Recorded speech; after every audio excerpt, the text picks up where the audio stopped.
और हाथ में पकड़ के अपने मुकुट को सीधा करने लगे राजा दशरथ जी। तो क्या देखा,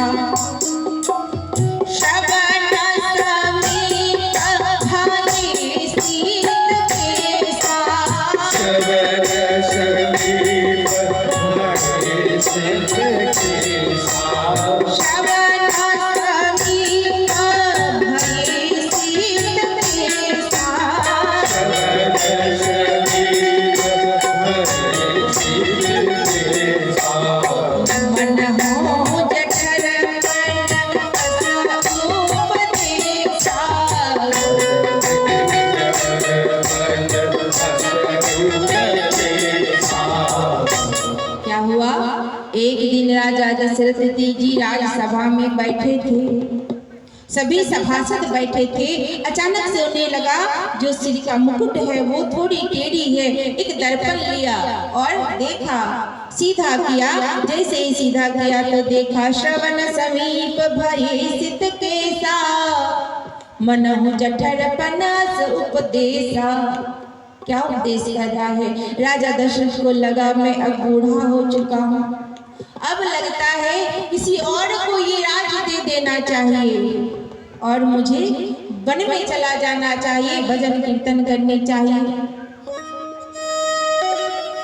देखिए हमारी जो ये कामनाएं हैं ना कभी समाप्त नहीं होती। जब राजा दशरथ के पास कोई संतान नहीं था तो उनके मन में एक इच्छा थी कि काश एक बेटा मिल जाता। 4 पुत्र हो गए। अब सोचा थोड़े बड़े हो गए तो बहुएं आ जाती, बहुएं भी आ गई। अब राजा के मन में एक नई कामना ने जन्म लिया, अगर राम को राजा बना दिया जाए तो कैसा हो। हमारे जीवन में भी यही होता है, कामनाएं कभी समाप्त नहीं होती। ये जीवन समाप्त हो जाता है पर कामनाएं कभी समाप्त नहीं होती। हमारी जो इच्छा है वो कभी समाप्त नहीं होती।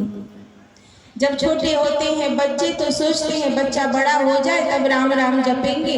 बच्चे बड़े हो गए तो पढ़ाई का टेंशन, पढ़ाई पूरी हुई तो शादी का टेंशन, शादी हो गई तो नाती पोते का टेंशन, नाती पोते हो गए अब नाती पोता की पढ़ाई की टेंशन, अब उसकी शादी की टेंशन।